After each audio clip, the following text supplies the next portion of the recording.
'twas brillig, and the slithy toes did gyre and gimble in the wabe. Ah, starting with the heavy hitters. Lewis Carroll. It's really the only way to start this topic. Because here's the thing that has always, messed with my head about Jabberwocky. Mm-hmm. I know those are made-up words. You know they're made-up words. But when I say a word like slithy, I don't just hear a noise. I get a feeling. It feels slippery. It does. And gyre. It feels like turning. Yeah, like a gyroscope or something. Right. So you're gleaning actual specific meaning from what is basically total nonsense. Exactly. It feels like magic or maybe just some kind of poetic license. But today's deep dive is all about the actual science behind that feeling. We're looking at Echoes of the Essence, A History of Sound Symbolism by Margaret Magnus. And honestly, this research challenges a lot of what I thought I knew about how language even works. It's messy, isn't it? It's incredibly messy. We're talking about something called the sound symbolic hypothesis. And to really get why it's so controversial, you have to understand, like, the golden rule of modern linguistics. Arbitrariness, the idea that a word is just a random label. Exactly. I mean, if the sound of the word dog naturally and biologically meant a furry, barking animal, Then everyone would just say dog. everyone would say dog.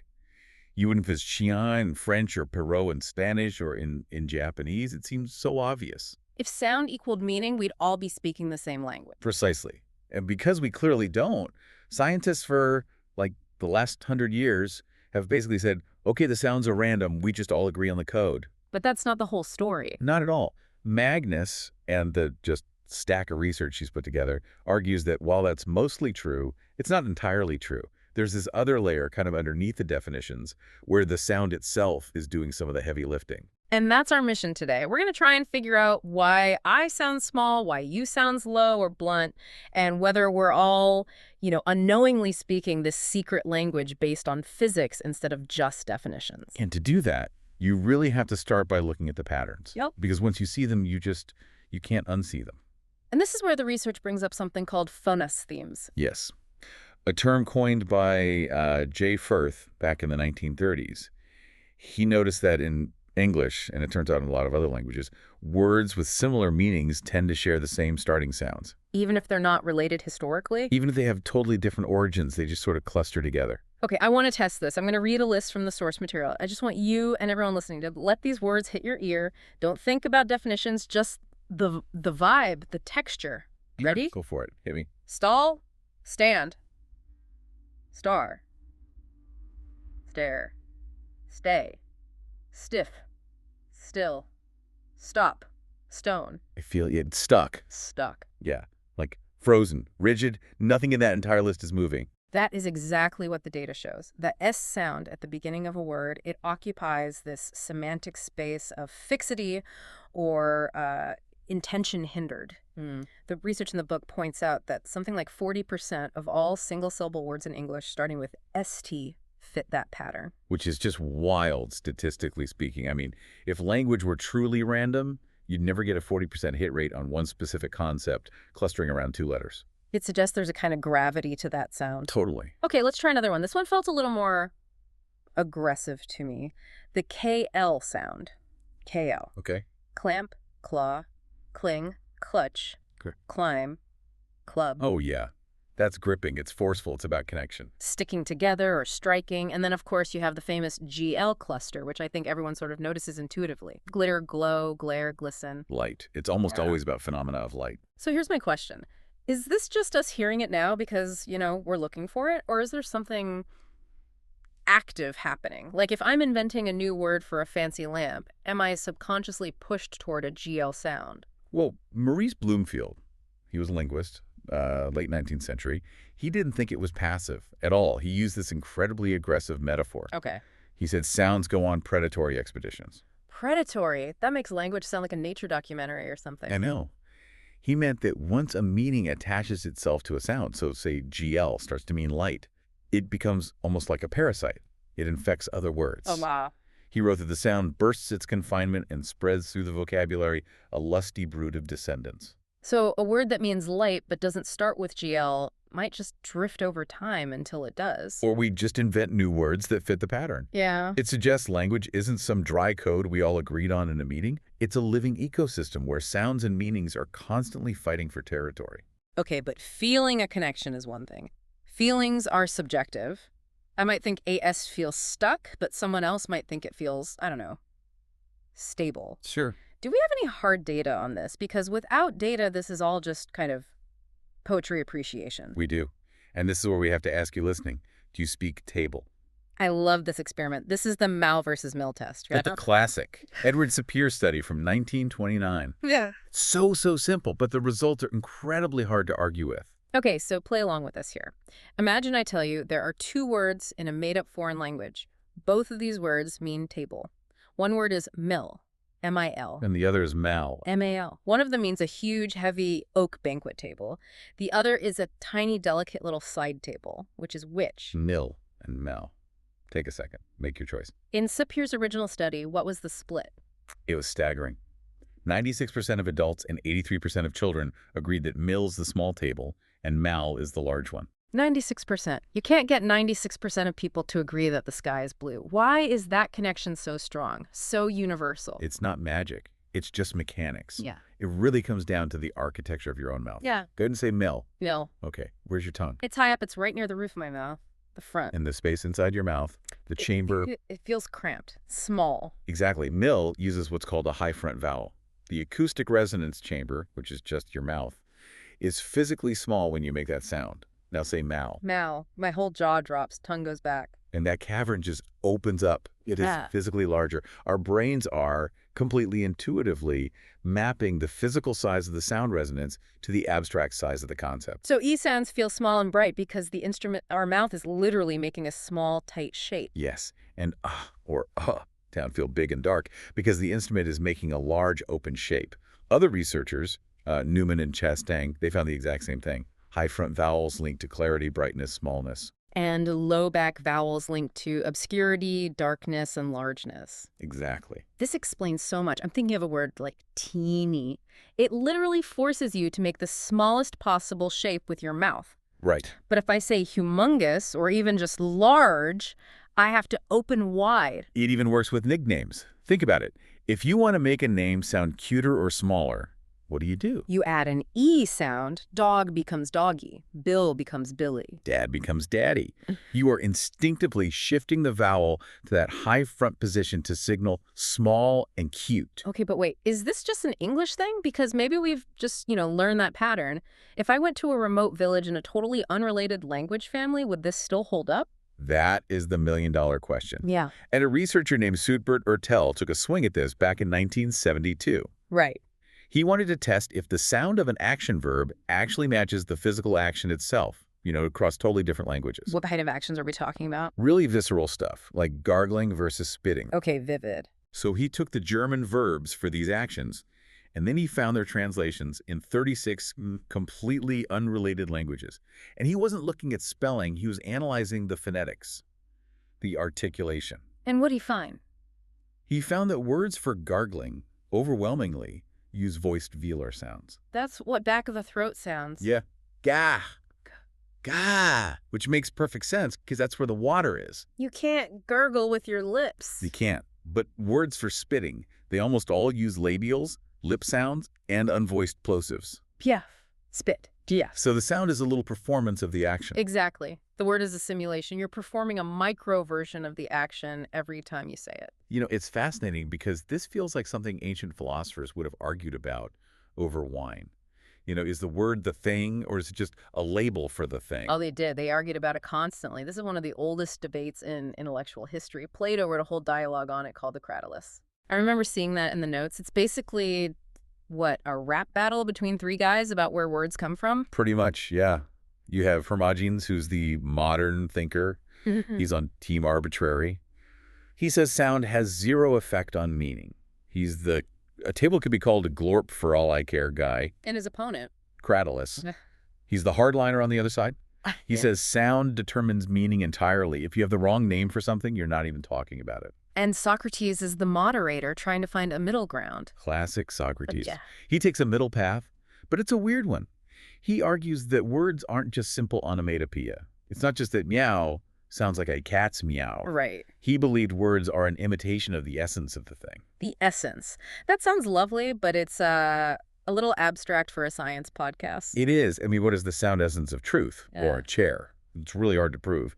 But he believes sounds could mimic qualities like smoothness or roughness or speed. So did that idea just die out after the Greeks? No, it popped up again in a huge way during the Enlightenment. You had this heavyweight matchup in the 17th century, John Locke versus Leibniz. Locke is the logic guy, right? Blank slate. Right. And Locke was 100% team arbitrary. He called words voluntary impositions. He thought the whole idea of a natural language was just mystical nonsense. But Leibniz pushed back. He did.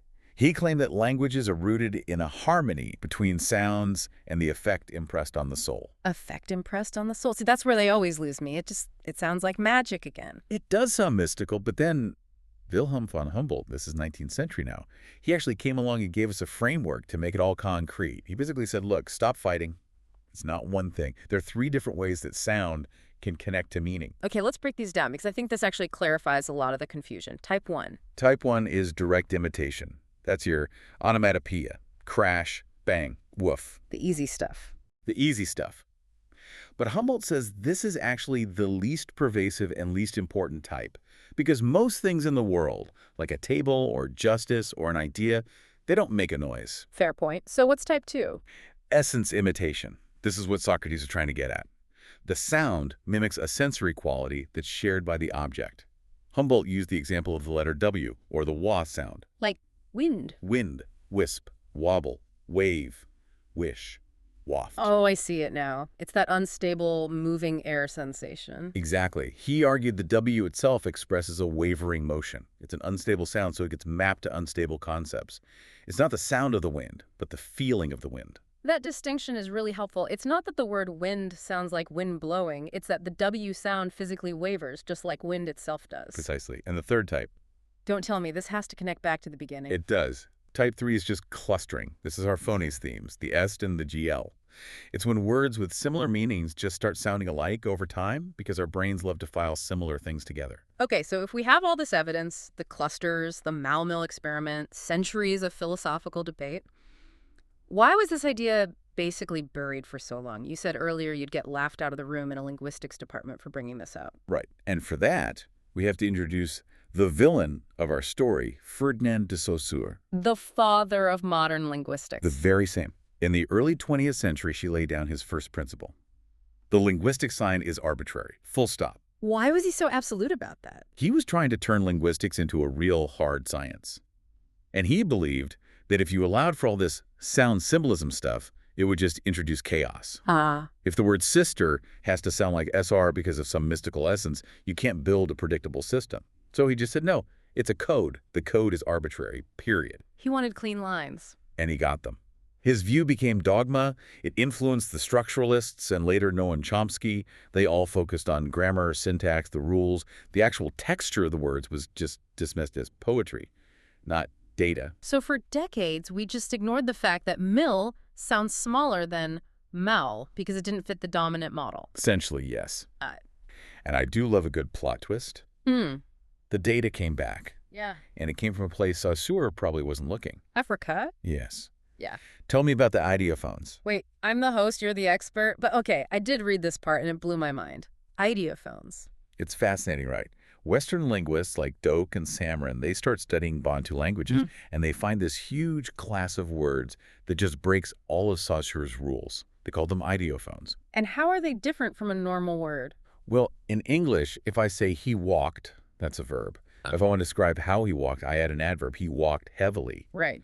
But in these languages, they have specific words that just describe a pure sensory state, a manner, a color, a sound, using only the sound of the word itself. Can you give me an example? How do they sound? Well, instead of saying he walked heavily, they might use an ideophone like budu budu. But if he was walking lightly, it might be something like pada pada. Budu budu versus pada pada. Wow. You can actually hear the weight difference. It's like a sound effect, but it's baked into the grammar. Exactly. These words are purely iconic. They function inside the sentence structure, but their sound is their meaning. You can't separate them. And it proved that arbitrariness isn't a universal law of language. It's just a feature of some parts of some languages. It almost seems like Western languages might have suppressed this feature, but it's still there, kind of bubbling under the surface. I think that's a perfect way to put it. And so the question is, why? Why does our brain even want to do this? Why do we want I to be small and you to be big? And this is where the research points to neurology, specifically synesthesia. Right. Synesthesia is usually described as this rare condition where your senses get crossed. You hear a C sharp on a piano and you see the color blue. Yeah, we think of it as something only a few artists have. But what researchers like Roman Jacobson started to argue was that sound symbolism is actually a mild, universal form of synesthesia that we all have. Wait, so we're all synesthetes? In a very small way, yeah. The right hemisphere of our brain seems to be wired for these kinds of holistic connections. When you hear a word like slithy, your brain isn't just looking up a definition in a dictionary. Right. It's processing the friction of the S sound and the glide of the L sound, and it's mapping that directly to a physical sensation. It's cross-wiring sound and touch. That actually makes a lot of sense from an evolutionary standpoint. I mean, if a big animal growls, that's a low pitch. I need to know it's big without even looking at it. Exactly. Low frequency equals a large vibrating object, which equals a threat. High frequency equals a small object, which is usually safe. We evolved to interpret sound as physical reality. Language just hijacked that ancient system. So when a poet picks just the right word, they aren't just being artsy. They are tapping into that ancient wiring. A French scholar named Grammont studied this. He argued that great poets have always known this intuitively. They choose sounds that paint the idea.